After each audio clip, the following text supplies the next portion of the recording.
los primeros capítulos 24, 25 y 26. Vamos a tratar de ir un poco rápido. Ustedes ya van a ver por qué. Hemos venido ya analizando en los capítulos anteriores por qué vino el castigo y el juicio a Jerusalén en el tiempo de la cautividad de Babilonia. Ya hemos venido conociendo toda la problemática que presentaba en aquel momento tanto la casa de Judá como la casa de Israel. Hemos venido viendo los motivos del juicio, de manera que hoy vamos a ver estos capítulos de pronto un poquito rápido al principio. Ustedes después ya los pueden leer más despacio porque quiero centrarme en los dos últimos capítulos que son de una importancia vital para nosotros y vamos a estar muy atentos y quiero dedicarle la mayor parte del tiempo a esos dos capítulos. Vamos entonces con el capítulo 24. El capítulo 24 dice así en el verso 1. Vino a mí palabra de Yahweh en el año 9, en el mes 10, a los 10 días del mes, diciendo: Hijo de hombre, escribe la fecha de este día. El rey de Babilonia puso sitio a Jerusalén este mismo día. Recuerden que cuando estamos viendo año 9, ya vimos en los capítulos anteriores que son en la cautividad de todo este proceso. Ahora, aquí nos está dando el Eterno, está anticipando la fecha exacta del sitio a Jerusalén. ¿Por qué quiero recalcar aquí algo? Porque quiero empezar haciendo énfasis en algo. Nosotros tenemos una palabra absolutamente segura. Nosotros tenemos en las escrituras la palabra revelada de un Elohim vivo y verdadero. Él no falla. Él dijo y se hará. Esto lo tenemos que recordar y recordar y recordar. ¿Por qué? Porque cada vez más estamos viendo cómo se nos olvida confiar en la palabra del Eterno. Sigamos adelante. El rey de Babilonia puso sitio a Jerusalén en ese mismo día. Es decir, se cumplió la palabra, como todo se cumple. Cuando el Eterno habla de días, de noches, de todo, está hablando de manera literal. Y habla por parábola, dice, a la casa rebelde y diles: así ha dicho Yahweh el Señor, pon una olla, ponla y echa también en ella agua. Junta sus piezas de carne en ella, todas buenas piezas, pierna y espalda. Llénala de huesos escogidos. Toma una oveja escogida y enciende los huesos debajo de ella. Haz que hierva bien, cuece también sus huesos dentro de ella. Pues así ha dicho Yahweh el Señor: ay de la ciudad sanguinaria, de la olla oxidada, cuyo óxido no ha sido quitado.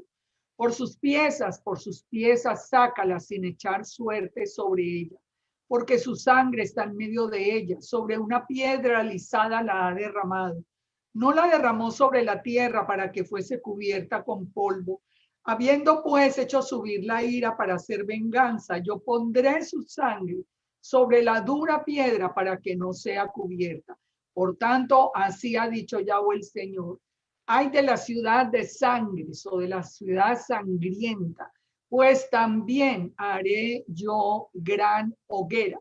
Fíjense, aquí en eso comienza el Eterno. Ahora nos está comparando a Jerusalén con una olla que está a punto de recibir todo el fuego. Aquí vamos a ver algo que siempre tenemos que recordar. Todas estas figuras, estas parábolas en las que, por medio de las cuales el Eterno les está hablando, tiene que ver con el carácter del Eterno. Y recordemos que el Eterno es fuego consumidor. Ahora vamos a ver cómo relacionamos estas dos cosas. ¿Por qué está hablando de poner esa olla al fuego?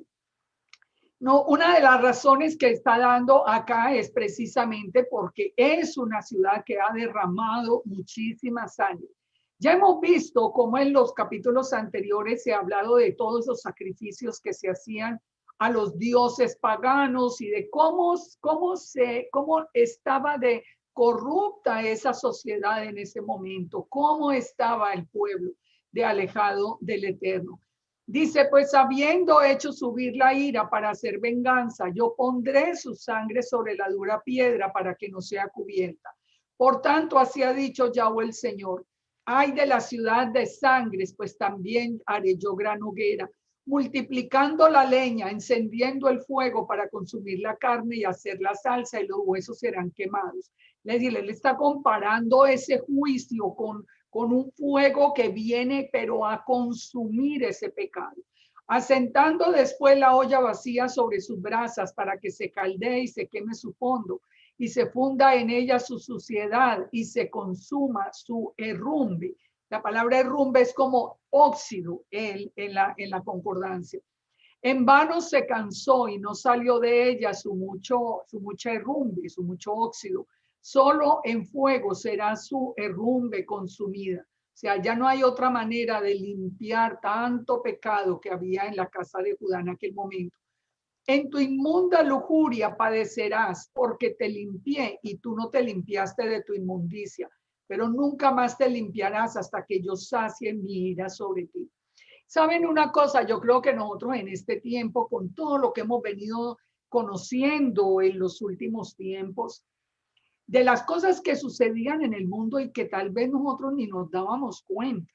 Yo creo que no, yo creo que para muchos que digamos que hemos tenido como los ojos abiertos en este tiempo, nos sorprendemos, y yo por lo menos les hablo a nivel personal. Yo vivo sorprendida de ver la maldad tan espantosa que hay alrededor del mundo. O sea, como personas que nosotros inclusive en las que confiábamos, en las que creíamos, hoy conocemos historias tan turbias, tan espantosas, que ya uno finalmente, y uno empieza a ver cómo en todo lo que se observa a través de la televisión, a través de todo, es ya un grado de maldad tan llevado al último extremo que entiende uno estas palabras del Eterno cuando dice, yo quise limpiarte, pero tú no te limpiaste de la inmundicia. El Eterno siempre nos ha dado a nosotros una oportunidad para salir de toda esa inmundicia.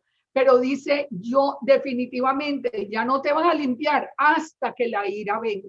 Nosotros yo creo que hoy podemos entender por qué viene el tiempo de la ira del Eterno. Yo creo que hace unos años eso no era tan claro. Nosotros veíamos, bueno, había pecado y sucedían cosas así, pero hoy realmente que podemos entender digamos, el haber llegado al colmo ya de haberse acabado la paciencia del Eterno.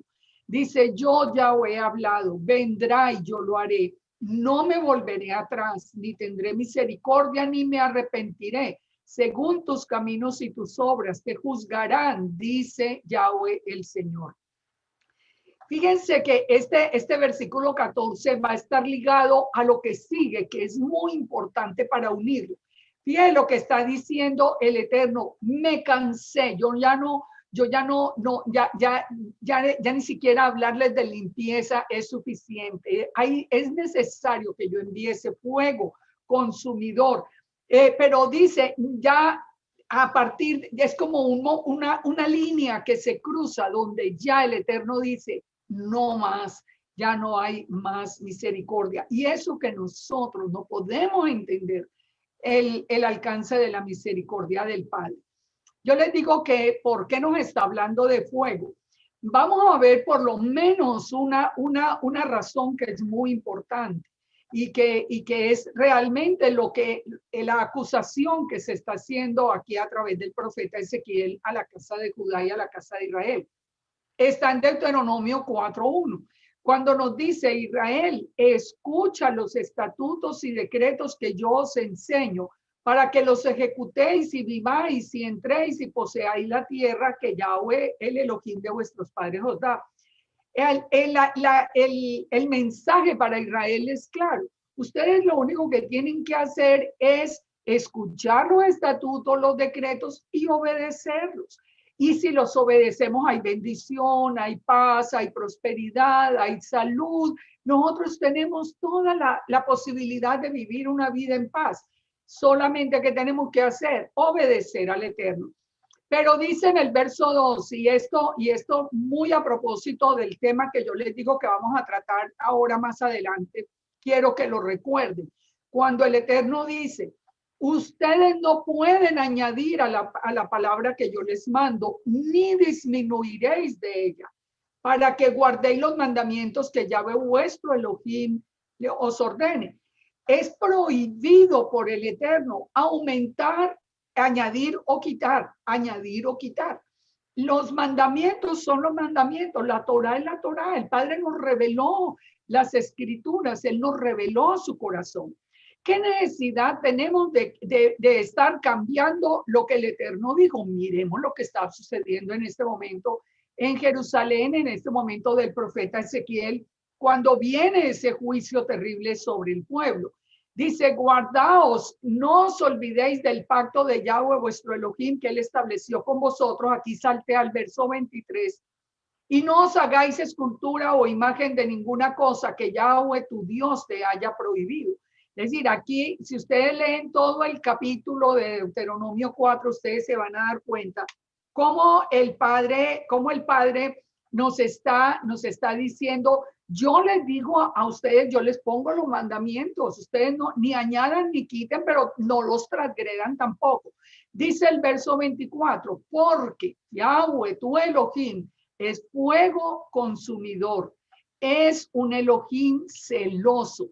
Cuando hayáis engendrado hijos, nietos y hayáis envejecido en la tierra, si os corrompiereis e hiciereis escultura o imagen de cualquier cosa o hiciereis lo malo a los ojos de Yahweh vuestro Elohim para enojarlo, yo pongo por testigo al cielo y a la tierra que pronto pereceréis totalmente de la tierra hacia la cual pasáis el Jordán para tomar posesión de ella. O sea, el Eterno es absolutamente claro en que Él es un Elohim celoso. No, él no puso a disposición de nosotros la Torá a ver qué nos parecía y qué no nos parecía y qué cambiábamos o no. Obedecerle al Padre trae bendición. Por eso dice, Él es fuego consumidor. ¿Cuándo viene con ese fuego consumidor? Cuando ya las personas se salen de la obediencia y empiezan a hacer todo el paganismo y todo el pecado que se hacía en este tiempo de Ezequiel. Volviendo al tema de Ezequiel, después de ponernos esta comparación con la olla, dice en el verso 15, vino a mí palabra de Yahweh diciendo, hijo de hombre, he aquí que yo te quito de golpe el deleite de tus ojos, no endeches, no llores, no corran tus lágrimas. ¿De qué está hablando? Le está advirtiendo al profeta Ezequiel que la esposa de él va a morir, que la esposa va a morir. Le dice, el deleite de tus ojos. Esto es una expresión muy importante para lo que vamos a ver a continuación. Pero le dice, cuando tu esposa muera, no te lamentes, no llores, no corran tus lágrimas.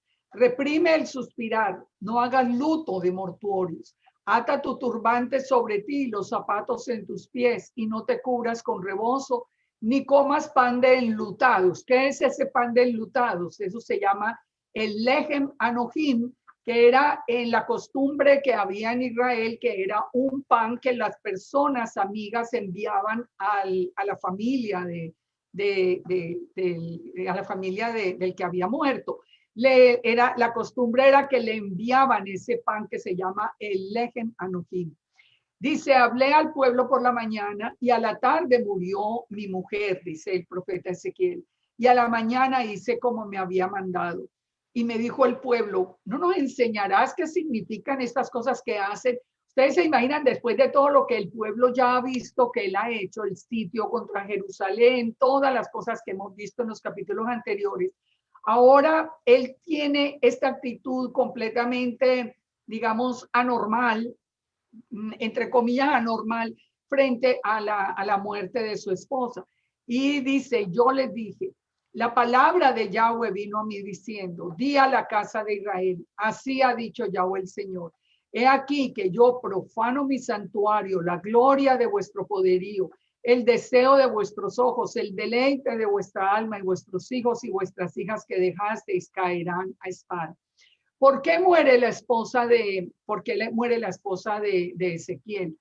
Aquí lo que el Padre está queriendo decir es que Él viene, y lo vamos a ver más en los versículos que siguen, Él viene a hacer juicio contra su propia esposa. Recordemos que Israel es la esposa del Eterno.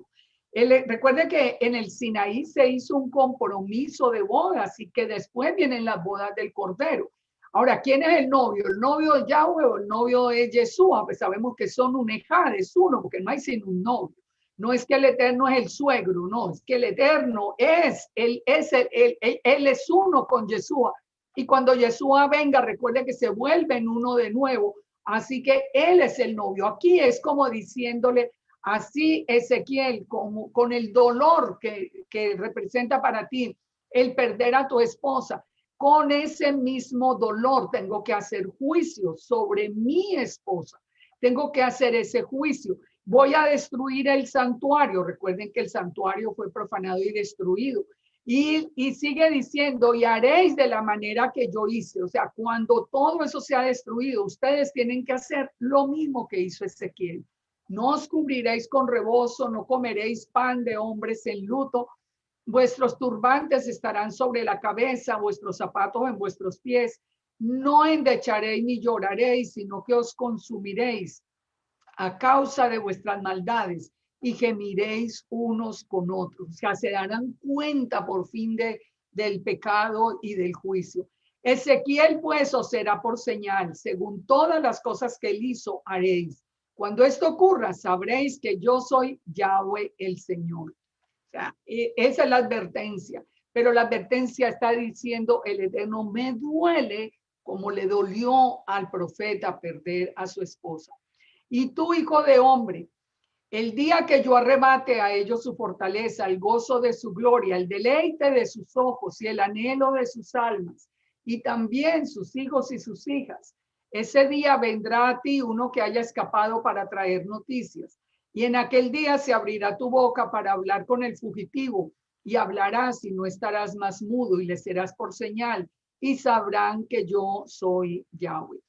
Recuerden que Ezequiel ya está junto al río Quebar. Aquí le está anticipando el Eterno que el día que suceda eso, porque recordemos que hemos venido estudiando que son tres grupos diferentes, los que fue en tres fases diferentes que fueron llevados al cautiverio. Entonces, aquí le está anticipando algo el Eterno que se va a cumplir de una manera absolutamente clara, que le dice, un día vendrá uno que se ha escapado para traer noticias y abrirá tu boca, en aquel día se abrirá tu boca para hablar con el fugitivo. ¿Dónde encontramos eso? ¿Cómo podemos nosotros entender eso? Eso se cumplió literalmente. ¿Dónde lo encontramos? Más adelante lo vamos a ver en Ezequiel 33:21. Cuando dice, aconteció en el año 12º de nuestro cautiverio, ¿recuerdan la diferencia? En el mes 10º, a los 5 días del mes, que vino a mí un fugitivo de Jerusalén diciendo, la ciudad ha sido conquistada. Y la mano de Yahweh había sido sobre mí la tarde antes de llegar el fugitivo, y había abierto mi boca hasta que vino a mí por la mañana y abrió mi boca y ya no estuve más callado.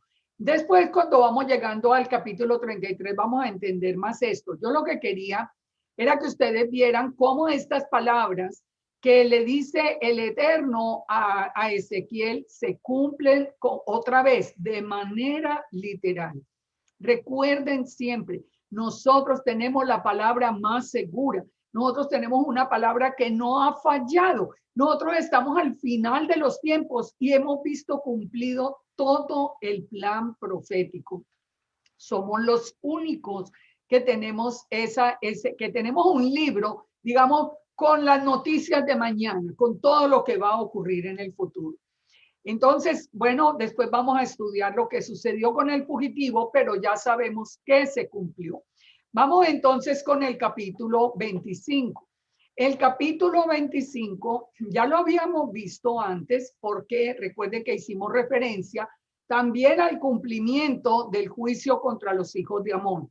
Así que voy a pasar rápido, pero vamos a enfatizar algo que el porqué de los juicios a las naciones que no son Israel.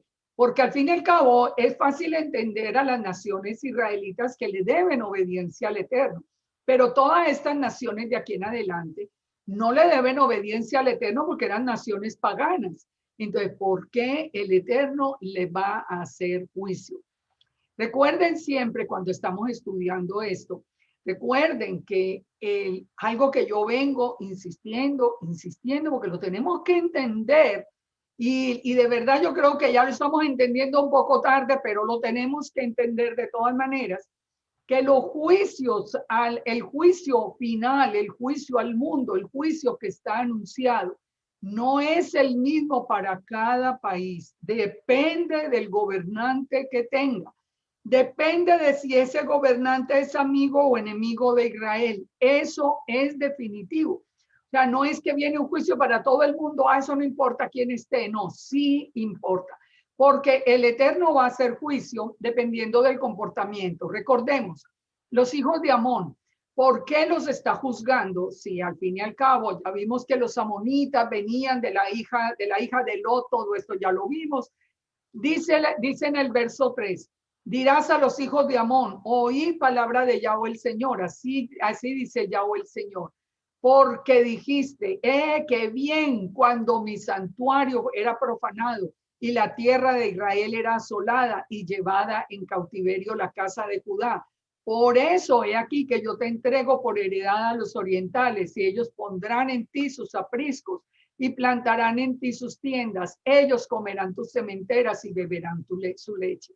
Fíjense, yo les dije ahora cuando estábamos hablando de la esposa que se hablaba del deleite de los ojos. Recuerden que Israel es la niña de los ojos del Eterno. O sea, él como un padre nos castiga para disciplinarnos, pero detrás de ese castigo lo que hay es amor, lo que hay es una misericordia infinita, que todo aquel que entre en arrepentimiento sale de ese castigo por terrible que hubiera sido el pecado.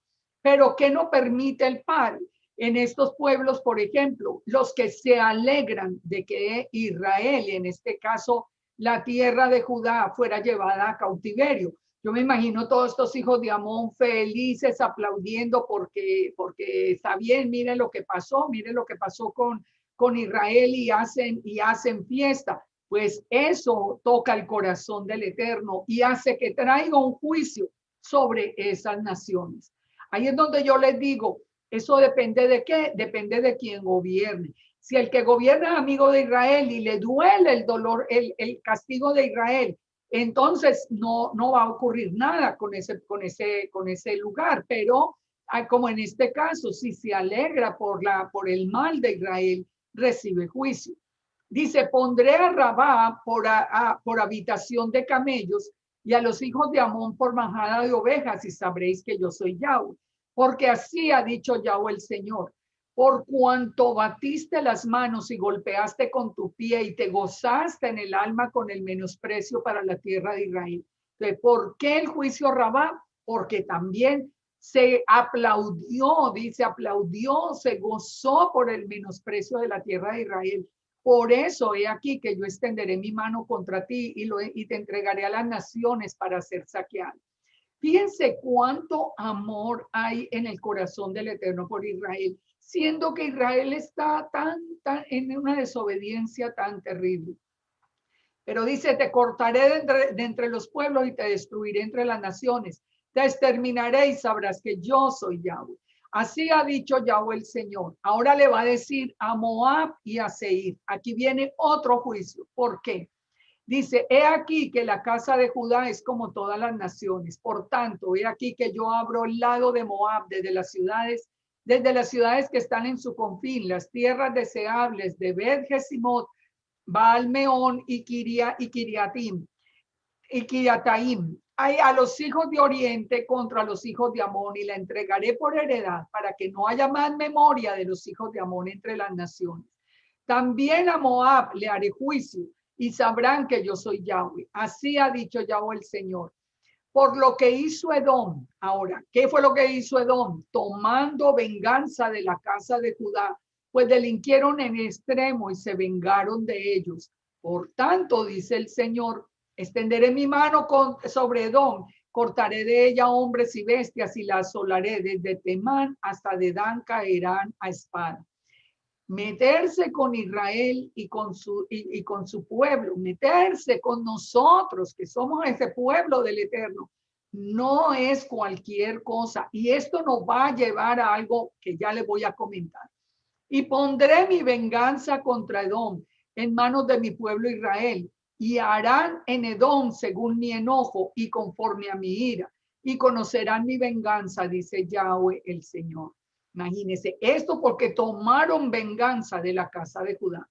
Ahora viene el juicio del Señor contra los filisteos. Así ha dicho Yahweh el Señor, porque por lo que hicieron los filisteos con venganza, cuando se vengaron con despecho de ánimo, destruyendo las antiguas enemistades. Por tanto, así ha dicho Yahweh, he aquí que yo extiendo mi mano contra los filisteos y cortaré a los cereteos y destruiré el resto que queda en la costa del mar. Y haré en ellos grandes venganzas con reprensiones de ira, y sabrán que yo soy Yahweh cuando haga mi venganza en ellos. Saben, aquí tenemos que aprender algo que quiero que quede muy en el corazón nuestro. Recuerden la promesa que el Eterno le hizo a Abraham. Bendeciré a los que te bendijeren y a los que te maldijeren maldeciré, y serán benditas en ti todas las familias de la tierra. Pero aquí es donde yo quiero hacer un comentario, digamos que abrir un poquito un paréntesis para hacerles a ustedes una recomendación muy especial. Nosotros veníamos de años y años, yo lo entiendo, nosotros veníamos de años, mejor dicho, de toda una vida prácticamente, creyendo o entendiendo que la casa de Judá era Israel no más, que nos decían Israel y nosotros decíamos el pueblo judío. Pero ahora nosotros ya llevamos muchos años, ya llevamos muchos años entendiendo que nosotros somos esa casa de Israel que también está siendo juzgada aquí en este momento, pero que de todas maneras el Padre tuvo misericordia y el Padre tuvo un plan para nosotros. ¿Por qué les estoy diciendo esto? Porque la mayoría de las personas, uno las ve que aún hoy, aún sabiendo nuestra identidad israelita, cuando hacen referencia a este versículo, a esta promesa de bendeciré a los que te bendijeren, siempre se relaciona únicamente con Judá. O sea, cuidado con decir algo de Judá, porque el Eterno dijo, bendeciré a los que lo bendijeren. Sí, Señor, eso es verdad. Eso es verdad, porque el Padre ama a Judá con todo su corazón. Pero también a nosotros, los de la casa de Israel, la promesa también es para nosotros. No está bien cuando se escribe, oiga, usted no puede decir por qué a Judá, porque bendeciré a los que te bendijeren. No, a nosotros también. ¿Y por qué hago referencia a esto?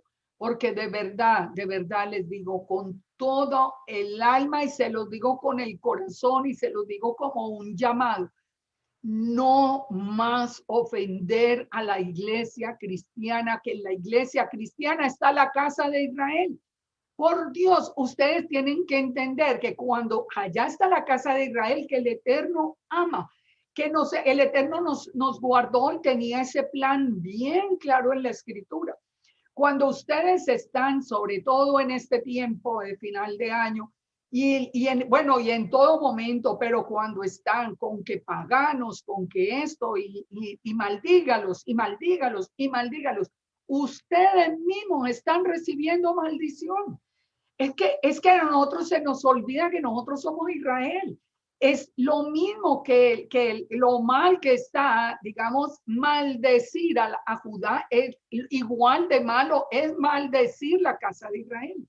Si ustedes le hablan bendición a la iglesia, si ustedes le hablan bendición a la casa de Israel, ustedes recibirán bendición.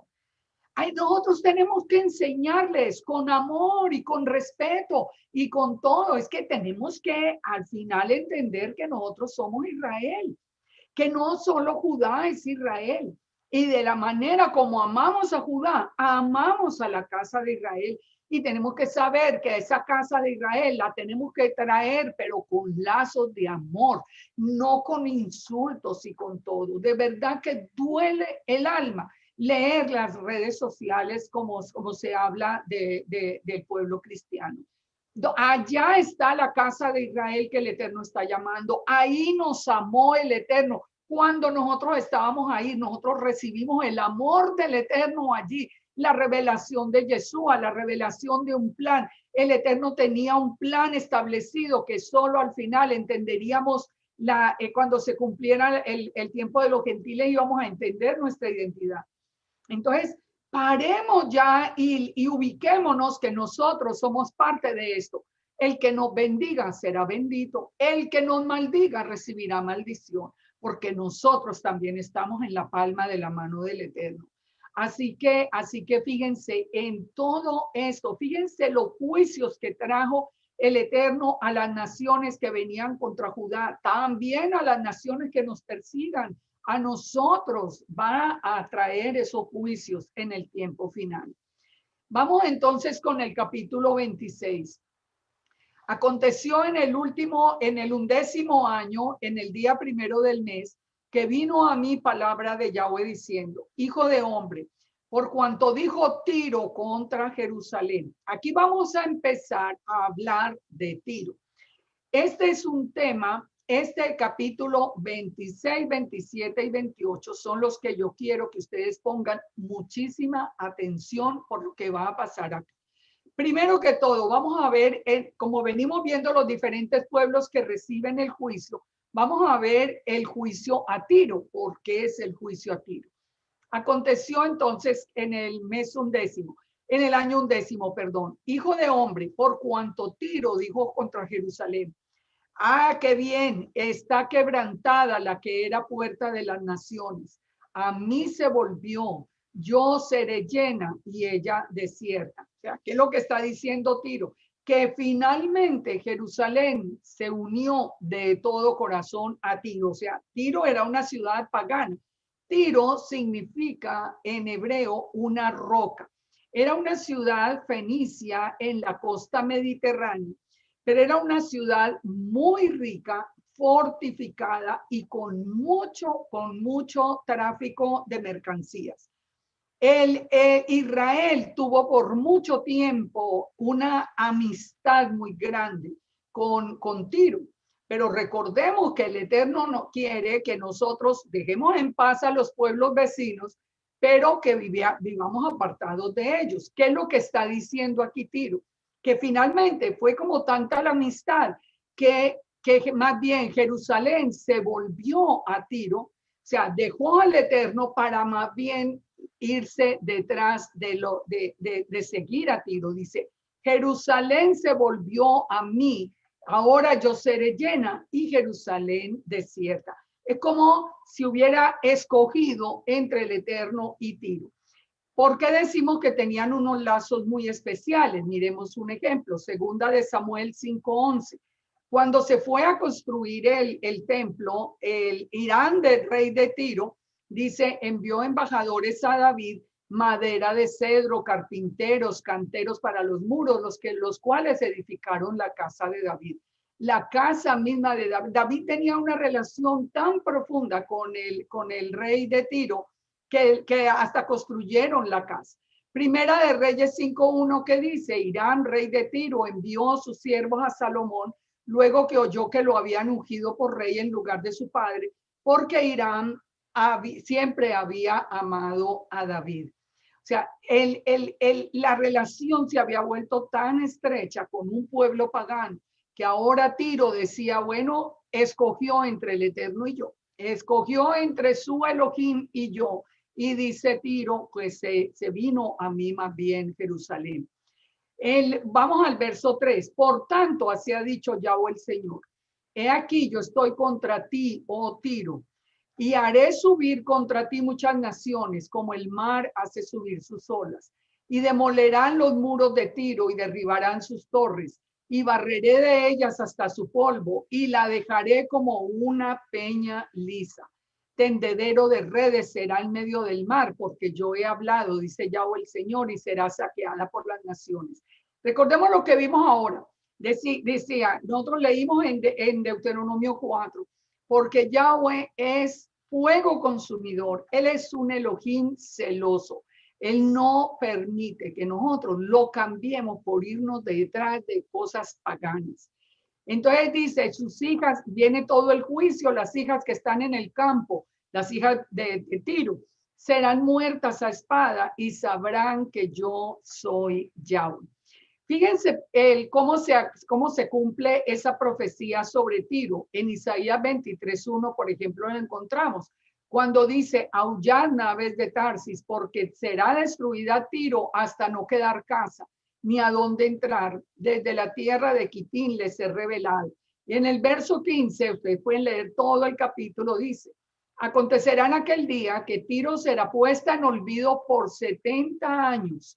O sea, el castigo, Tiro iba a desaparecer por 70 años. Recuerden que 70 años es el mismo tiempo en el que la casa de Judá va a estar cautiva en Babilonia.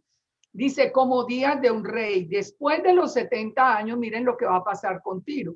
Cantará Tiro canción como de ramera. Ojo con esto. Ahorita vamos a ver unas conexiones que son muy importantes. Entonces, Tiro, que era la ciudad fortificada y la ciudad aquí invencible y rica, va a ser destruida por 70 años, pero cuando se vuelva a levantar Tiro, va a ser como una ramera. Dice, toma arpa y rodea la ciudad, ramera olvidada. Haz buena melodía, reitera la canción para que sea recordada. Acontecerá que al fin de los 70 años visitará Yahweh a Tiro y volverá a comerciar. Otra vez volverá a florecer la ciudad, fornicará con todos los reinos del mundo sobre la faz de la tierra, pero sus negocios y ganancias serán consagrados a Yahweh. O sea, ya fíjense cómo el Eterno dice, y es verdad, Él tiene el poder sobre toda la tierra, no solamente sobre nosotros los que creemos, sobre toda la tierra. Él dice, muy bien, va a volver, pero va a volver como una ramera. Usted vuelve, usted va a tener otra vez negocios y ganancias, pero esas ganancias van a ser para mí, dice, no se guardarán ni se atesorarán, porque sus ganancias serán para los que estuviesen delante de Yahweh, para que coman hasta saciarse y vistan espléndidamente. La riqueza de las naciones se las da a sus hijos. ¿Qué fue lo que hizo el Eterno en Egipto? Cuando fueron a salir ellos que eran esclavos, ¿qué hizo? Que el pueblo egipcio le entregara las riquezas a Israel. Recuerden, en la voluntad del Padre, las riquezas de las naciones son para nosotros sus hijos. Así va a pasar entonces con Tiro. Esto que están viendo ustedes ahí es una vista de Tiro hoy, de lo que hay de Tiro, que está situada en el sur del Líbano. Tiene, como dice en general, como 117,000 habitantes. Está en la costa oriental del mar Mediterráneo. Su nombre significa roca y los habitantes se les denomina tirios en español. Y la ciudad fue declarada Patrimonio de la Humanidad por la UNESCO en el 84. ¿Por qué lo resalto? Porque tiene mucho que ver ahora con todo este tiempo final. Sigamos aquí entonces mirando el juicio a Tiro. Ahorita lo vamos a relacionar, como les digo, porque así ha dicho Yahweh el Señor. He aquí que del norte traigo yo contra Tiro a Nabucodonosor, rey de Babilonia, rey de reyes, con caballos y carros y jinetes y tropas y mucho pueblo. Matará a espada a tus hijas que están en el campo y pondrá contra ti torres de sitio y levantará contra ti baluarte y escudo afirmará contra ti. Pondrá contra ti arietes contra tus muros, tus torres destruirá. Por la multitud de sus caballos te cubrirá el polvo de ellos, por el estruendo de la caballería y de las ruedas y de los carros. Temblarán tus muros cuando entre por sus puertas, como por portillos de ciudad destruida. Entonces dice, yo voy a destruir a Tiro. Del todo viene a destruirlo en Nabucodonosor, rey de Babilonia. Entonces va a ser destruida, ¿cuántos? 70 años. Y dice, con los cascos de sus caballos hollará todas las calles, a tu pueblo matará a filo de espada y tus fuertes columnas caerán a tierra. Robarán las riquezas, saquearán las mercancías, arruinarán los muros, las casas preciosas serán destruidas. Pondrán tus piedras y tu madera y tu polvo en medio de las aguas. Haré cesar el estrépito de tus canciones, no se oirá más el son de tus cítaras. Te pondré como peña lisa, como tendedero de redes serás y nunca más serás edificada, porque yo ya he hablado. Aunque, como les digo, a través del profeta Isaías le puso tiempo. Así ha dicho Yahweh el Señor a Tiro. No se estremecerán las costas al estruendo de tu caída cuando griten los heridos y cuando se haga matanza en medio de ti. Entonces todos los príncipes del mar descenderán de sus tronos, se quitarán sus mantos, desnudarán sus ropas bordadas, de espanto se vestirán y se sentarán sobre la tierra y temblarán a cada momento y estarán atónitos sobre ti. Levantarán sobre ti endechas y dirán, ¿cómo fue que pereció esta ciudad poblada por gente de mar, ciudad que era lavada, que era fuerte en el mar, ella y sus habitantes, los que infundían terror a los que los rodeaban? Ahora se estremecerán las islas en el día de tu caída. Sí, las islas que están en el mar se espantarán a causa de tu fin, porque así ha dicho Yahweh el Señor, te convertiré en ciudad asolada, como las ciudades que no se habitan. Haré subir sobre ti el abismo y las muchas aguas te cubrirán. Te haré descender con los que descienden al sepulcro, con los pueblos de otros siglos, y te pondré en las profundidades de la tierra, como los desiertos antiguos por lo que descienden al sepulcro, para que nunca más seas poblada, y daré gloria en la tierra de los vivientes. Y dice en el verso 21, pongan atención para que recuerden esta frase que la vamos a ver también ahora. Te convertiré en espanto y dejarás de ser, serás buscada y nunca más serás hallada, dice Yahweh el Señor. Yo creo que a ustedes les llama la atención, como le llama a uno la atención en el principio, entender que el juicio a las demás naciones, pues, digamos que dijo, bueno, sí, yo la voy a hacer juicio, vienen así, pero ¿por qué este juicio contra Tiro tan fuerte? Ya lo vimos, porque Tiro mismo dice, de la amistad que yo tenía con Israel, ahora resulta que Israel me eligió a mí. O sea, digamos que la disputa está entre el eterno Israel, entre la obediencia y la fidelidad al eterno y la obediencia o la fidelidad a Tiro. O sea, ya con Tiro la relación fue distinta. No fue que ellos se gozaron del mal de Judá, sino que en este caso ellos se habían rendido porque habían estrechado lazos. Recuerden que el Padre nos dice, corten lazos con el mundo, pero los habían establecido, y por eso vamos a ver lo que viene en el capítulo 27. Quiero que vayan teniendo todo esto en mente. Capítulo 27. Vino a mí palabra de Yahweh diciendo, tú, hijo de hombre, levanta endechas sobre Tiro. Ahora, mire cómo el Eterno nos redondea aquí la queja que tiene sobre Tiro. Dirás a Tiro, que está sentada a la orilla del mar, la que trafica con muchos pueblos de muchas costas. Así ha dicho Yahweh el Señor. Tiro, tú has dicho, yo soy de perfecta hermosura. O sea, ya Tiro era tan rica, tan fuerte, era una ciudad tan próspera que dice, tú has dicho que eres de perfecta hermosura. En el corazón de los mares están tus confines, los que te edificaron completaron tu belleza. De hayas del monte Senir se fabricaron todo el maderaje.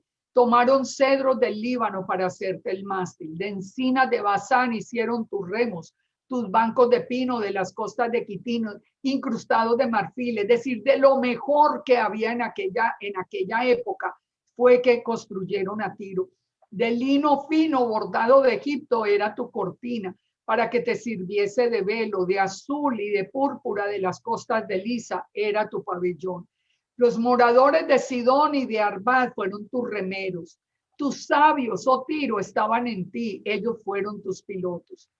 Aquí quiero hacer un paréntesis y les voy a dejar algo para que ustedes piensen. ¿Dónde encuentran ustedes siempre en las escrituras la palabra los sabios? Los sabios de Egipto, los sabios de Babilonia, aquí los sabios de Tiro. Una cosa muy importante de recordar, nunca fue un título que se le hubiera dado a Israel. Sigamos, verso 9. Los ancianos de Gebal y sus más hábiles obreros calafateaban tus junturas. Acuérdense, él era lo mejor, por eso Tiro se envaneció, porque tenía tantas cosas tan hermosas y tenía tanto dinero. Todas las naves del mar y los remeros de ellas fueron para ti, para negociar, para participar de tus negocios. Persas y los de Lud y Pud fueron en tu ejército, tus hombres de guerra. Escudos y yelmos colgaron en ti. Ellos te dieron tu esplendor. Los hijos de Arvad con tu ejército estuvieron sobre tus muros alrededor. Los gamadeos en tus torres, sus escudos sobre tus muros alrededor. Ellos completaron tu hermosura. Tarsis comerciaba contigo por la abundancia de todas tus riquezas. Con plata, hierro, estaño, plomo comerciaba en tus ferias. Javán, Tubal, Mesé comerciaban contigo. Con hombres y con utensilios de bronce comerciaban en tus ferias. Javán, Tubal y Mesé comerciaban contigo. Los de la casa de Togarma con caballos y corceles de guerra y mulos comerciaban en tu mercado. Los hijos de Dedán traficaban contigo, muchas costas tomaban mercadería de tu mano. Colmillos de marfil y de ébano te dieron por sus pagos. Edom traficaba contigo por la multitud de tus productos, con perlas, con púrpura, vestidos bordados, linos finos, corales, rubíes, venían a tus ferias.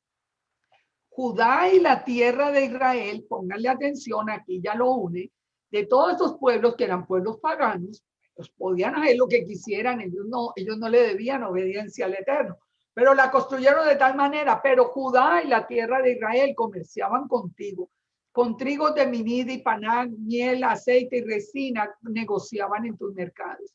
Damasco comerciaba contigo los muchos productos, la abundancia de la riqueza. Con vino de Elbón, lana blanca negociaban. Asimismo, Dan y el errante Javán vinieron a tus ferias. O sea, aún los otros, los de la casa de Israel vinieron a tus ferias para negociar en tu mercado con hierro labrado, mirra destilada y caña aromática. Dedán comerciaba contigo en paños preciosos para carros. Arabia y todos los príncipes de Cedar traficaban contigo en corderos, carneros, machos cabríos. En estas cosas fueron tus mercaderes. Los mercaderes de Sabá y de Ramá fueron también tus mercaderes. Con lo principal de toda especiería y toda piedra preciosa y oro vinieron tus ferias. Arán, Cané, Edén y los mercaderes de Sabá, de Asiria y de Quilmad contrataban contigo. Ustedes ven allí en este que yo resalté allí en amarillo la palabra Edén. Téngala también en mente que ya la vamos a ver. Aquí nos sigue hablando de todas las riquezas que tenía Tiro, de cómo el mundo entero se rindió ante la riqueza de Tiro. Estos mercaderes negociaban contigo en varias cosas. Mantos de azul, bordados, cajas de ropa preciosas, enlazadas con cordones. Imagínense ustedes lo que era Tiro en aquel entonces. Era algo absolutamente espectacular. Las naves de Tarsis eran tus caravanas que traían las mercancías. Así llegaste a ser opulenta. Te multiplicaste en gran manera en medio de los mares. En muchas aguas se engolfaron tus remeros.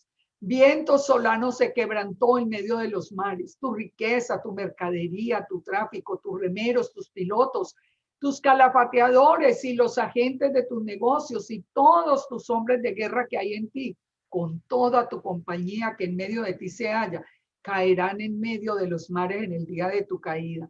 Al estrépito de las voces de tus marineros temblarán las costas. Descenderán las naves, los que toman remo, harán oír su voz sobre ti, gritarán amargamente, echarán polvo sobre sus cabezas y se revolcarán en cenizas. Aquí ya viene el juicio. Se raerán por ti los cabellos, se ceñirán de silicio, se endecharán por ti. Imagínense esa ciudad opulenta, bello verlo destruida por completo en un momento. Y levantarán sobre ti endechas o lamentos, Y endecharán sobre ti diciendo, ¿quién como Tiro, como la destruida en medio del mar? Cuando tus mercaderías salían de las naves, saciabas a muchos pueblos. A los reyes de la tierra enriqueciste con la multitud de tus riquezas y de tu comercio. En el tiempo en que seas quebrantada por los mares en lo profundo de las aguas, tu comercio y las compañías caerán en medio de ti. Todos los moradores de las costas se maravillarán sobre ti, los reyes temblarán de espanto, demudarán sus rostros, y los mercaderes dirán contra ti, vendrás a ser espanto y para siempre dejarás de ser. Este es el juicio a Tiro, ya entendimos por qué. Ahora vamos al capítulo 28. Y aquí es donde yo quiero que reunamos por qué toda esta descripción de Tiro. ¿Por qué recuerden, dice que Tiro se creyó perfecta en hermosura. ¿Quién es el único que es perfecto en hermosura? Es el Eterno. O sea, era como que se engrandeció hasta ese punto. Pero miren lo que dice Ezequiel 28. Ezequiel 28, ahora eso era el Ezequiel 26 y 27 contra la ciudad de Tiro. Ahora el Eterno viene a hablarle al príncipe de Tiro. Es decir, le va a hablar al dirigente, al número 1 de Tiro. Y miren lo que le dice. Ustedes ya pueden ir haciendo una representación mental de quién dirigía a Tiro en esta época de opulencia. Hijo de hombre, dile al príncipe de Tiro, así ha dicho Yahweh el Señor, por cuanto se enalteció tu corazón y dijiste, yo soy un Dios, en el trono de Dios estoy sentado en medio de los mares, siendo tú hombre y no Dios, y has puesto tu corazón como corazón de Dios. O sea, lo que más le tenía enfadado al Eterno era que con toda esa riqueza, con todo ese poder sobre todo el mundo, el mismo príncipe de Tiro decía, yo soy un Dios. O sea, se estaba enfrentando directamente al Todopoderoso. Y dice, yo estoy en el trono de Dios en medio de los mares. Es decir, todos me vienen y me dan a mí toda la, me rinden a mí todo el culto porque yo tengo toda la belleza, la riqueza, yo tengo todo el poder, era lo que decía el príncipe de Tiro. Y dice, has puesto tu corazón como corazón de Dios. He aquí que tú eres más sabio que Daniel, o sea, creía que era más sabio que Daniel, que no había secreto que le fuera oculto. Dice, con tu sabiduría y con tu prudencia has acumulado riquezas y has adquirido oro y plata en tus tesoros. Con la grandeza de tu sabiduría en tus contrataciones has multiplicado tus riquezas y a causa de tus riquezas se enalteció tu corazón. Por tanto, así ha dicho Yahweh el Señor. Aquí le va a hablar al príncipe de Tiro. Le dice, porque pusiste tu corazón como corazón de Dios. Por tanto, he aquí que yo traigo sobre ti extranjeros, los fuertes de las naciones que desenvainarán sus espadas contra la hermosura de tu sabiduría y mancharán tu esplendor. Al sepulcro te harán descender. O sea, le dice, usted va a morir y va a morir con la muerte de los que mueren en medio de los mares. Hablarás delante del que te mate diciendo, yo soy Dios y tú hombre, no, tú eres un hombre, tú no eres Dios en la mano de tu matador. O sea, tú vas a ver que tú no eres ningún Dios, es lo que le iba a demostrar el Eterno. De muerte de incircuncisos morirás por mano de extranjeros, porque yo he hablado, dice Yahweh el Señor. Yahweh es el creador del cielo y de la tierra, es el único Dios, es que es el único Elohim verdadero que había pasado. Estaba diciendo, yo soy Dios, y recuerde, y él mismo dice, Jerusalén se entregó a mí, es decir, Jerusalén dejó al Eterno para venir delante de mí, que se creía que era un Dios. Hasta ahí yo creo que es absolutamente claro. Pero vamos entonces al verso 11, que es el que nos va a presentar aquí todo un desafío en este tiempo, no antes, pero sí en este tiempo. Y es lo que le va a decir el Eterno al rey de Tiro. ¿Quién es este rey de Tiro? Mire, le habló a Tiro como ciudad, le habló al príncipe de Tiro, es decir, al número uno en Tiro, y ahora dice, a través del profeta Ezequiel, el Eterno dice, levanta endecha, un lamento al rey de Tiro. ¿Quién es ese rey de Tiro? Vamos a ver quién es. Dile al rey de Tiro, así ha dicho Yahweh el Señor, tú eras el sello de la perfección, lleno de sabiduría y acabado de hermosura. En Edén, en el huerto de Dios estuviste. De toda piedra preciosa era tu vestidura, de cornerina, topacio, jaspe, crisólito, berilo y ónice, de zafiro, carbunclo, esmeralda y oro. Los primores de tus tamboriles y flautas estuvieron preparados para ti en el día de la creación. Tú, querubín grande, protector, yo te puse en el santo monte de Dios. Allí estuviste, en medio de las piedras de fuego te paseabas. Perfecto eras en todos tus caminos, desde el día en que fuiste creado hasta que se halló en ti maldad. A causa de la multitud de tus contrataciones, fuiste lleno de iniquidad y pecaste, por lo que yo te eché del monte de Dios y te arrojé de entre las piedras del fuego, oh querubín protector. Se enalteció tu corazón a causa de tu hermosura, corrompiste tu sabiduría a causa de tu esplendor. Yo te arrojaré por tierra delante de los reyes, te pondré para que miren en ti. Este texto, que ya lo vamos a analizar, es un texto que lo vamos a analizar parte por parte, pero de una manera absolutamente clara nos habla de quién. No puede ser del rey de Tiro, si ya habló al príncipe diciendo, usted se cree que es un Dios, pero usted es un hombre no más. Y como hombre, usted va a morir. Ya está juzgado el número uno en Tiro. Aquí, ¿a quién le está hablando? Aquí le está hablando a Hasatán. Le está hablando a Satanás, que es el rey en Tiro. O sea, que es el que gobierna realmente todos estos pueblos paganos que vienen a seducir, digamos, a Israel y que es el adversario realmente digamos, del Eterno, no un adversario que pueda con él, porque sabemos que el Eterno tiene todo el poder, pero sabemos cuál ha sido el mensaje y el propósito que ha tenido el adversario o Hasatán o Satanás o como uno de los nombres que ya vamos a ver. ¿Dónde viene el punto que yo les digo que es muy controversial? El punto que es muy controversial, cuando nosotros estábamos simplemente en la iglesia, esto era absolutamente claro. Pero ¿cuál es el problema que tenemos hoy?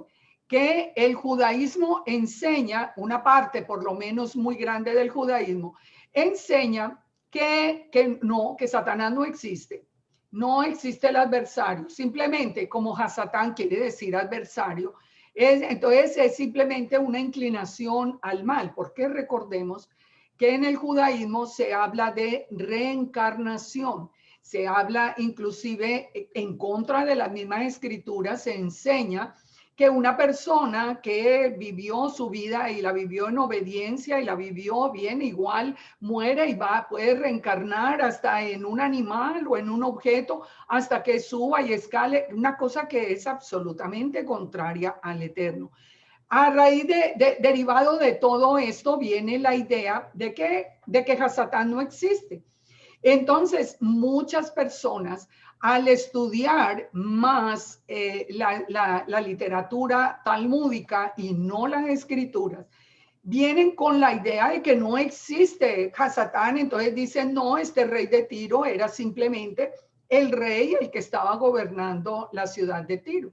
Pero vamos a ver si eso es posible o no. Recordemos que Tiro es una ciudad pagana que tiene un rey que se está creyendo un Dios y el Eterno le dice, oiga, usted es un hombre, usted no es ningún Dios y usted va a morir como un hombre. volvamos acá y empecemos a analizar a ver de quién nos está hablando acá este texto. Primero, dice, en Edén, en el huerto de Dios estuviste. Ustedes vieron que hace unos versículos atrás yo subrayé en amarillo una palabra que se llama Edén. Edén aparece también en Segunda de Reyes de 19:12 como una ciudad de Mesopotamia. Había una ciudad de Mesopotamia que se llamaba Edén. Edén es una palabra que se la pusieron de nombre a esa ciudad. De donde yo soy en Colombia, el aeropuerto se llama el aeropuerto El Edén. Eso no quiere decir que ese fuera realmente el huerto del Eterno. Está bien lejos de serlo. Así que aquí había una ciudad también en Mesopotamia que aparece en Segunda de Reyes también 19:12 que se llama Edén. Pero ¿de qué está hablando aquí el Eterno al rey de Tiro? En Edén dice, en el huerto de Dios estuviste. En el huerto del Eterno estuviste. ¿Cuál es el Edén? El huerto de Yud-Heh-Vav-Heh. Está hablando, lógicamente, que está hablando de la creación. Está hablando desde la misma creación y antes de la creación en este caso. Porque dice, yo te vestí de toda piedra preciosa, de cornerina, topacio, jaspe, crisólito, berilo, ónice, zafiro, carbunclo, esmeralda, oro. Todo esto, vamos mirando parte por parte acá. Fíjense, nos dice de todas estas piedras preciosas que el Eterno puso sobre el rey de Tiro. Fíjense que son casi las mismas piedras, claro, más porque estas fueron las piedras que en Éxodo 28:17 el Eterno dio para Israel.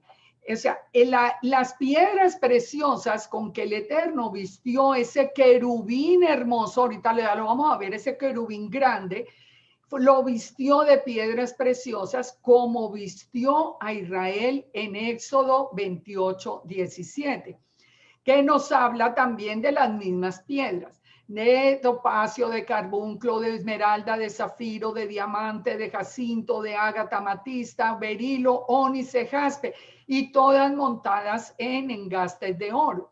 Fíjense que son las mismas piedras, solo que en una hay 9 más el oro, pero en la otra, pues claro, 12, porque son para las 12 tribus. Todo esto ustedes lo pueden encontrar en Éxodo 28. Ahora, fíjense esto. ¿A quién ustedes creen que lógico? Porque entonces se dice, no, esto era el rey de Tiro. Primero, ¿por qué le iba a decir el Eterno al rey de Tiro, que era un rey pagano, que él estuvo en el huerto del Edén? Imposible, porque eso fue antes de la creación. Lo segundo, ¿por qué le iba a dar las piedras preciosas? Que las piedras preciosas fueron para ese querubín, fueron para las 12 tribus y en el futuro van a ser para la Nueva Jerusalén.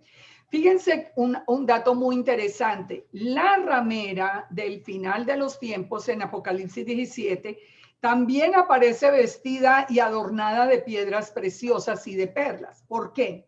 Porque recordemos que el enemigo copia todas las cosas del Eterno y el enemigo estuvo vestido con piedras preciosas. Por eso también aparece en la ramera.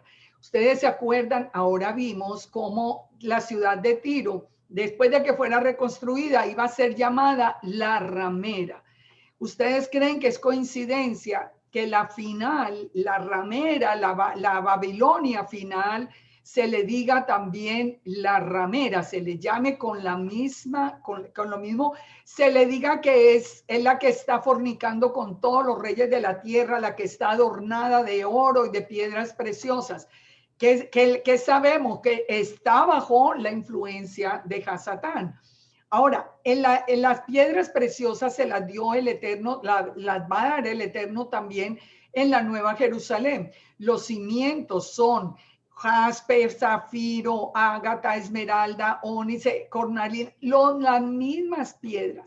¿Cómo por qué? Si el Eterno no le dio esas piedras, sino a Hasatán antes de la creación, cuando era ese querubín al que le dio la autoridad en la tierra. Si se la dio a Israel y viene en la Nueva Jerusalén, como por qué se las iba a dar a un rey pagano de Tiro. Eso no tiene ninguna lógica. Entonces, solamente por sostener lo que se dice dentro de la casa de Judá. No, Satanás no existe. Eso es una inclinación al mal que hay. Pues no, porque venimos al problema que estábamos planteando en Deuteronomio 4:2. Recuerden, el juicio a todo esto viene cuando el Eterno dice que Él es fuego consumidor, porque las personas han añadido y han quitado a su palabra. Es que no podemos añadir ni quitar lo que es absolutamente claro. Ahora, fíjense esto, el texto le dice, tú querubín grande, protector, yo te puse en el santo monte de Yahweh. ¿Cómo iba a poner el Eterno un rey pagano en el santo monte de Yahweh? Es que, miren, en estos días escuché una enseñanza sobre Ezequiel 28, sosteniendo que era el rey de Tiro. Y yo le digo francamente, no, nosotros tenemos que aprender a pensar y tenemos que aprender a sacar conclusiones. Porque fíjense, la palabra querubín, ¿cuál es la palabra querubín? Miren acá en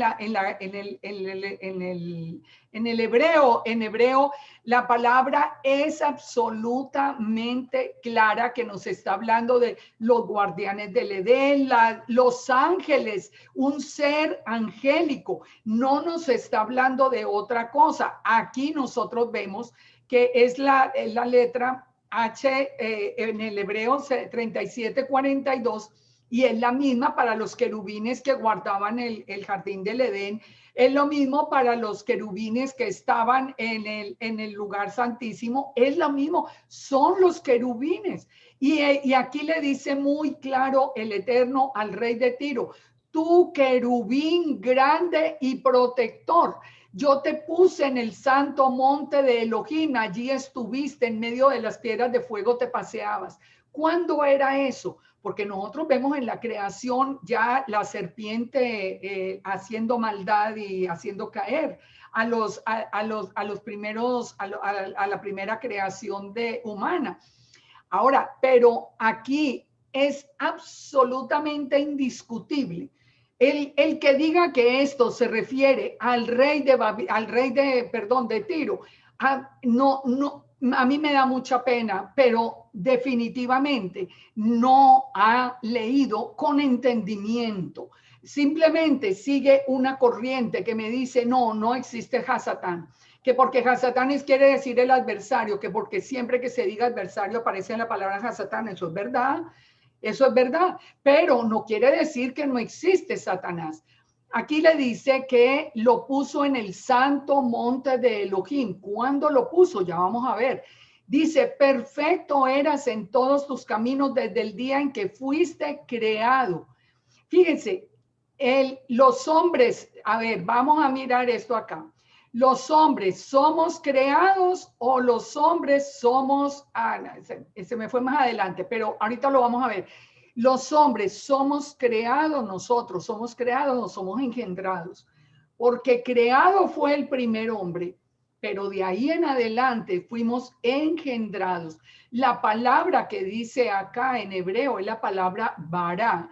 Y la palabra bara es únicamente para el Eterno, porque el único que puede crear de la nada es el Eterno.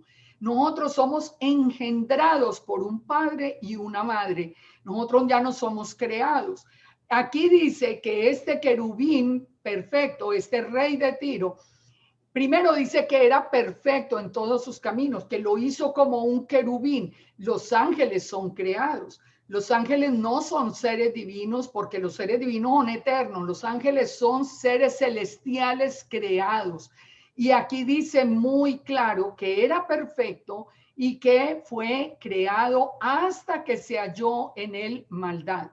Dice, a causa de la multitud de tus contrataciones fuiste lleno de iniquidad y pecaste, por lo que te eché del monte de Dios, del Har Elohim. ¿Por qué iba a estar un rey pagano allá? ¿Y cómo que fue creado? Te arrojé de entre las piedras de fuego. Imagínense, oh querubín protector. Recuerden que a Hasatán, antes de la creación, hubo otra creación que fue puesta bajo el dominio de este querubín hermoso, que fue adornado de toda piedra preciosa, que dice que los tamboriles y las flautas fueron creadas para él, que dice que era perfecto. Y dice, se enalteció su corazón a causa de tu hermosura. Corrompiste tu sabiduría a causa de tu esplendor. Por eso dice, te arrojaré por tierra. Delante de los reyes te pondré para que te miren. Fíjense que el juicio es completamente distinto. Al príncipe de Tiro le dice, usted es un hombre, usted no es un dios. Pero a este querubín no le dice que es un hombre. Le dice que es un querubín que fue creado con un propósito, pero que se enalteció a causa de la hermosura. ¿Por qué viene el paralelo? ¿Por qué le revela el Eterno a Ezequiel lo que sucedió con Hasatán? Pues muy fácil, porque el pecado fue el mismo. Tiro también, de tanta riqueza y de tanta belleza que tenía, se enalteció y quiso ser como Dios. Ahora, miremos esto acá. Él dice en el verso 18, con la multitud de tus maldades y la iniquidad de tus contrataciones, profanaste tu santuario. Por lo tanto, saqué fuego de en medio de ti, el cual te consumió y te puse en ceniza sobre la tierra, a los ojos de los que te miran. Los que te conocieron de entre los pueblos se maravillarán sobre ti. Y vuelve y dice la misma endecha sobre Tiro. Espanto serás y para siempre dejarás de ser. Va a dejar de ser Satanás un día. Mire lo que dice Isaías en el capítulo 27. En aquel día, Yahweh castigará con su espada dura, grande y fuerte al Leviatán, serpiente veloz, y al Leviatán, serpiente tortuosa, y matará al dragón que está en el mar. ¿Cuándo va a pasar eso? Apocalipsis 20 nos dice muy claro. Nos dice que el ángel que descendía del cielo con la llave del abismo prendió al dragón, la serpiente antigua, que es diablo y Satanás, y lo ató por 1000 años. Pensemos acá una cosa que es muy importante, porque ahora todos los que se van detrás del Talmud, no, es que no existe, Satanás no existe. Entonces, por eso es que viene la segunda parte de que las escrituras son mentira, que eso está adulterado. Entonces, la profecía de Apocalipsis 20 es mentira, porque si no existe el diablo Satanás, que era la serpiente antigua, entonces, ¿aquí de qué estamos hablando? Pero la palabra es muy clara para decirnos que lo arrojó al abismo y lo encerró y puso sus sellos sobre él para que no engañase más a las naciones hasta que fueran cumplidos los 1000 años, el milenio. Durante el milenio, Satanás va a estar atado, y eso es muy claro. Y no es que se va a atar la inclinación al mal, no. Un personaje muy específico es el que va a estar atado por 1000 años. Cuando los 1000 años se cumplan, Satanás será suelto de su prisión, o sea, vuelve y se suelta para que el mundo escoja después del milenio a quién seguir. Y en el 2020 dice, y el diablo que los engañaba fue lanzado al lago de fuego y azufre, donde estaban la bestia y el falso profeta, y serán atormentados día y noche por los siglos de los siglos. Esto es claro. Hasatán, en la primera creación, Hasatán como un querubín, no como adversario, sino como querubín, como dice allí, querubín protector, le fue entregado el poder en la tierra. Ahora, él a causa de la hermosura se envaneció. Ya vamos a ver en dónde pueden encontrar ustedes toda esta historia. Pero fíjense, en el final, solo 3 personajes, esto lo hemos visto en otros estudios, solo 3 personajes van a estar en el lago de fuego vivos por siempre, que son Hasatán, la bestia y el falso profeta. No va a ser que la bestia y el falso profeta estén allí con la inclinación al mal, ¿sí? Porque la inclinación al mal, ¿qué es? Entonces, fíjense, en otras citas que hay en el Tanakh, dice que un día vinieron a presentarse delante de Yahweh los hijos de Elohim, entre los cuales vino Satanás. Entonces, quiere decir que en Job vinieron a presentarse los hijos de Dios, que quienes son, en este caso, los ángeles que estaban en la creación, porque es la misma expresión usada en Génesis. Entonces dice, entre los cuales vino también Hasatán. Entonces, con los ángeles de la creación vino la inclinación al mal porque Hasatán no existe. No, mire, nosotros tenemos que creerle al Eterno. El juicio a Jerusalén vino porque siguieron esas enseñanzas de hombres, porque le añadieron, porque le quitaron a lo revelado por el Eterno. ¿Qué es lo revelado por el Eterno? Que Hasatán ha tenido todo un proceso que el Eterno mismo ha venido revelando. Por ejemplo, en el Nuevo Testamento, en Marco, en el Pacto Renovado, Nuevo Testamento, en Mateo 4:1 y en Lucas también, dice que Yeshua fue llevado al Espíritu para ser tentado por Hasatán. Entonces, ¿quién tentó a Yeshua? No puede ser que era la inclinación al mal, no, es que estaba hablando con él, es que le dijo, si eres hijo de Dios, haz que las piedras se conviertan en pan. Él le responde, ya sabemos todo esto, en qué tiempo ocurre y todo. Y fíjese, le dice en el verso 8, le dice Hasatán a Yeshua, le mostró los reinos del mundo y la gloria de ellos y les digo, todo esto te daré si postrado me adorares. ¿Qué le contestó Yeshua? Le dijo, vete Satanás, porque está escrito, solo al Eterno adorarás y al solo servirás. El diablo entonces lo dejó y vinieron ángeles y le servían. Entonces, si Satanás no existe, ¿qué hacemos entonces con Yeshua? Que es la imagen visible de Elohim, que es Yahweh mismo, que no sabe que al que está hablando que no existe. O sea, por eso es que estamos cayendo donde estamos cayendo, en la gran mayoría dejando a Yeshua o diciendo que Yeshua es un hombre cualquiera, pues porque nada de esto, porque si Yeshua es Elohim, ¿cómo no sabía que Satanás no existía? ¿Y con quién estaba hablando entonces? ¿Por qué cuando le dijo Satanás, los reinos son míos, Yeshua no le contestó, no, perdone, pero los reinos son míos? Porque yo soy la imagen visible de Elohim, o por lo menos hubiera dicho, son de mi padre, pero no, él le aceptó que eran de él, pero que le dijo, yo no me voy a postrar delante de usted. Entonces, este punto, ¿a qué nos lleva? Este punto nos lleva a nosotros a entender que Tiro tiene el mismo proceso de Hasatán. Por la inmensa riqueza se envaneció, el príncipe se creyó que era Dios, pero ¿quién era el que gobernaba a Tiro? Ahí era Hasatán mismo. Tenían el mismo pecado y tenían el mismo proceso. En segunda de Pedro 2:1 nos habla de los ángeles que están en prisiones de oscuridad, que fueron todos reservados para el tiempo del juicio, que son todos los que vinieron con Hasatán. En Judas 1:4 también nos dice a los ángeles que no guardaron su dignidad, sino que abandonaron su propia morada. Están guardados bajo oscuridad en prisiones perpetuas para el día de la ira. Ellos van a ser soltados al final. ¿Cómo vamos a decir hoy simplemente que porque Judá dice no existe Hasatán, no existe, y entonces toda la escritura es mentira? El Eterno es un mentiroso, Yeshua es un mentiroso, Yeshua ni sabía con quién estaba hablando. Nosotros tenemos que empezar a rescatar el plan que el Eterno nos dio a nosotros. El Eterno a la casa de Israel nos reveló a Yeshua. Él nos reveló todas estas cosas. Nosotros teníamos cosas que no podíamos ver, pero nosotros estábamos en el corazón de Elohim.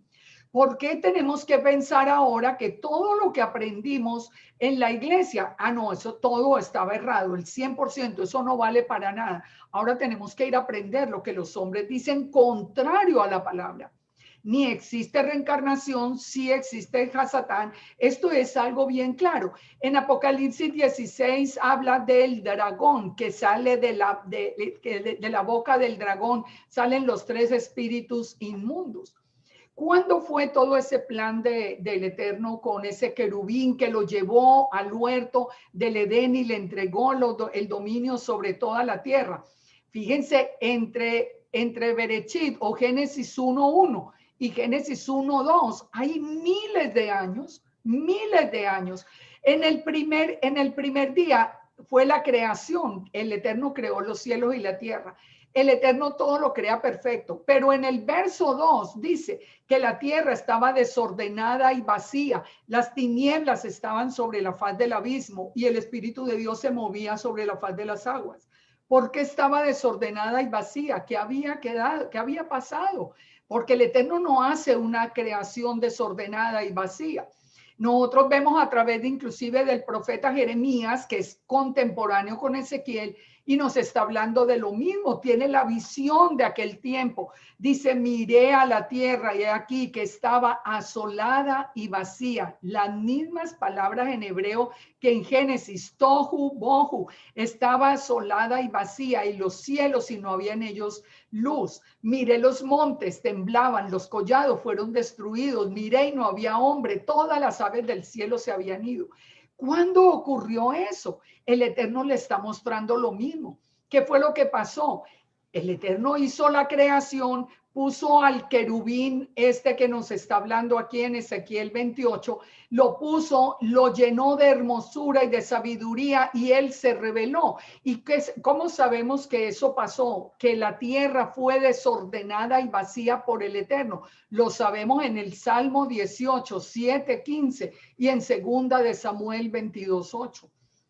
Si ustedes leen todo el texto, ustedes van a ver cuando el Eterno vino y destruyó la primera creación.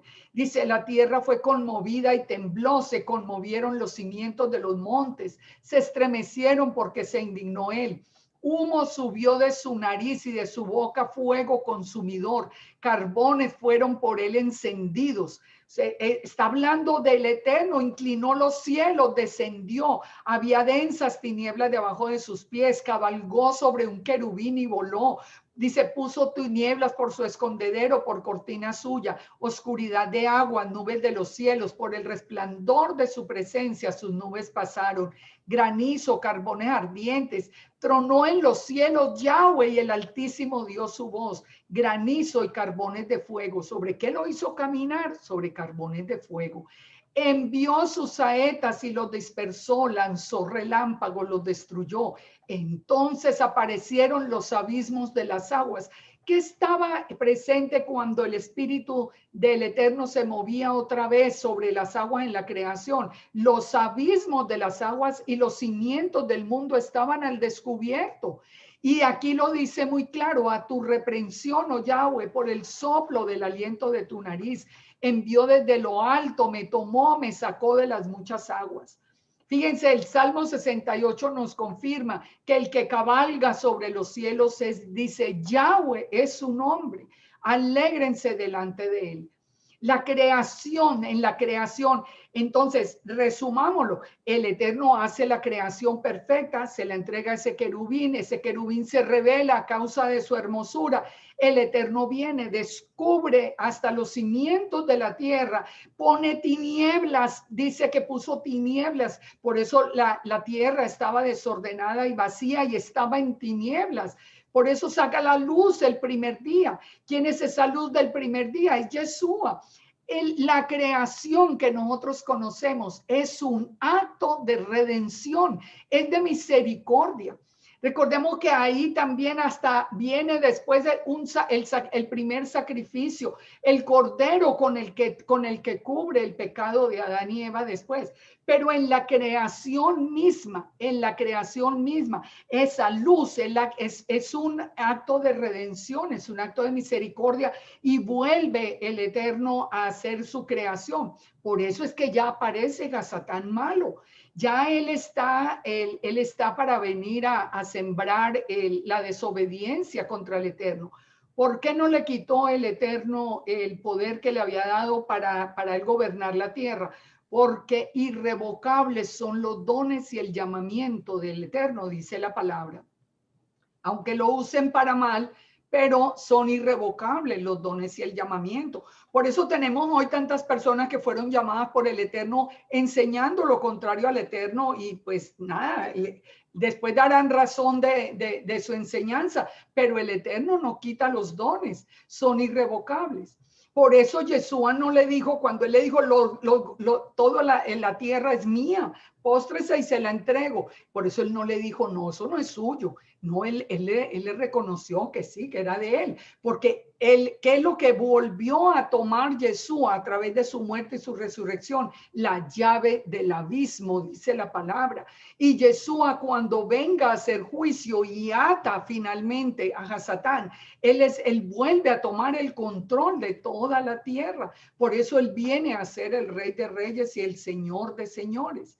Entonces, por favor, entendamos esto y consideremos que nosotros no éramos un grupo de bobos que no entendíamos nada. A nosotros nos fue revelado Yeshua, a nosotros nos fue revelada también la palabra, y que no nos vengan a decir hoy que es que Hasatán no existe si está desde Génesis hasta Apocalipsis por todas partes. Para nosotros decir entonces que la palabra del Eterno es mentira.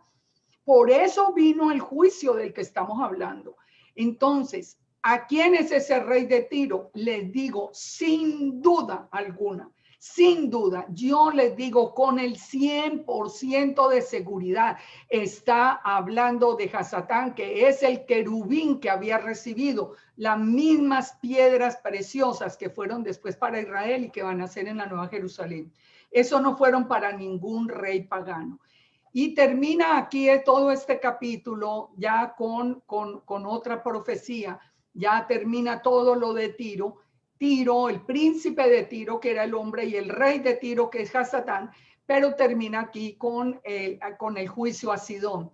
Y le dice, profetiza, estoy contra ti y en medio de ti seré glorificado. Y sabrás que yo soy Yahweh cuando haga en ella juicios y en ella me santifique. Enviaré a ella pestilencia y sangre en sus calles, y caerán muertos en medio de ella con espada contra ella por todas partes, y sabrán que yo soy Yahweh. Nunca más será a la casa de Israel. Aquí ¿por qué es el castigo de Sidón? Porque Sidón vino ya no contra la casa de Judá, sino contra la casa de Israel. ¿Se acuerdan lo que les dije ahora hace un rato? No se les olvide que bendeciré a los que los bendigan y maldeciré a los que los bendigan. Es para la casa de Judá, pero también para la casa de Israel.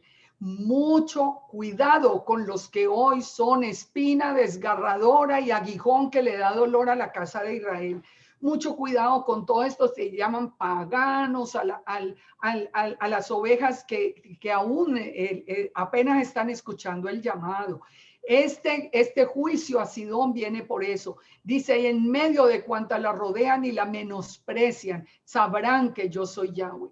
Nosotros no podemos menospreciar lo que nos fue revelado a nosotros cuando no entendíamos que éramos la casa de Israel, pero que a los ojos del Eterno éramos los descendientes de Abraham, Isaac y Jacob.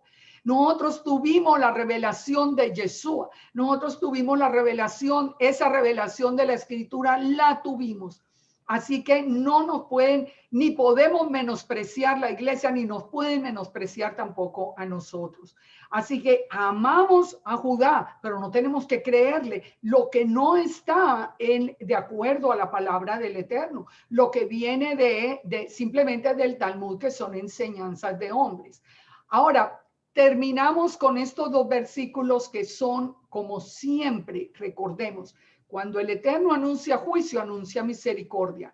Y miren la promesa con la que termina todo este capítulo tan difícil. Dice, así ha dicho Yahweh el Señor. Como recuerde que Sidón se vino contra la casa de Israel, entonces miren la promesa para nosotros, para nosotros. Cuando recoja la casa de Israel de los pueblos entre los cuales está esparcida, ahora que nos está llamando a todos, dice, entonces me santificaré en ellos ante los ojos de las naciones. Me santificaré. Las naciones se están dando cuenta, las naciones están preguntando, ¿estos quiénes son? ¿Por qué están regresando? Las naciones se están dando cuenta que la casa de Israel se está levantando. Esta promesa se está cumpliendo con nosotros. Dice, y habitarán en su tierra la cual di a mi siervo Jacob, la promesa de la tierra prometida, un día nos va a llevar y allí vamos a ver la promesa cumplida. Habitarán en ellas seguros, edificarán casas, plantarán viñas, vivirán confiadamente. Cuando yo haga juicios en todos los que despojan, los que los despojan de sus alrededores, y sabrán que yo soy Yud-Hei Bab-Hei, su Elohim. Esa es la promesa para nosotros. El Eterno nos sacará de las naciones. El Eterno nos llevará a la tierra prometida. Allí viviremos seguros. Ese es el proceso en el que nosotros estamos. Pero viene todo eso, ¿por qué? ¿Ya contra quién va a ser juicio? Contra los que nos maldicen, contra los que nos dicen a nosotros, ustedes no son, ustedes son paganos, ustedes son no sé qué, ignorantes, etcétera, etcétera, etcétera. Cuídense de abrir su boca, cuídense de abrir su boca contra la iglesia donde está la casa de Israel que va a salir, porque juicio viene del Eterno y esto no es algo que nosotros podamos pasar así como sin prestarle mucha atención, porque estamos viendo que aunque al Eterno le duela en su corazón, el Eterno cumple su palabra. Este es un proceso hermoso. La casa de Judá también va a tener su restauración. Ellos van a salir de todo ese cabalá y de toda esa influencia babilónica y van a salir de todas esas enseñanzas de hombres que tienen. Ellos van a ser restaurados. Nosotros por el momento que los amamos, oramos por ellos, estamos allí, son nuestros hermanos, pero no tenemos que aceptar todo lo que nos dicen. Nosotros tenemos que buscar la palabra fija, segura y verdadera, que es la palabra revelada del Eterno. Así que terminamos con esta promesa tan hermosa para nosotros. Y ahora que vemos desde este mundo de nubarrones como en el futuro, que vemos como venir un año, vemos venir días y días llenos de problema y de oscuridad. Siempre recordemos que después de todo esto, a pesar de todo esto, a pesar del juicio que viene, el Eterno es nuestro guardador, es el que nos saca de las naciones y es el que nos prometió que nos llevaría a un lugar donde habitaríamos confiadamente y felices para siempre. Así que el Eterno lo bendiga, lo guarde. Por favor, vuélvanse a ver toda esta información, mírenla despacio, léanla en sus palabras, en sus Biblias. Esto es tan importante entenderlo, para que ustedes no se dejen desviar. Esto es tan importante entenderlo. Así que el Eterno nos bendiga, el Eterno nos guarde, nos siga guiando y lo espero el próximo lunes con los siguientes capítulos de Ezequiel. Yo espero que hoy muchos ojos se hubieran, muchas reflexiones quedaran y muchos ojos se hubieran abierto. Hoy el Padre está llamando a la casa de Israel de regreso porque nos está restaurando. Después va a restaurar a la casa de Judá. Después nos va a unir en un solo palo, vendrá Él y reinaremos unidos para siempre.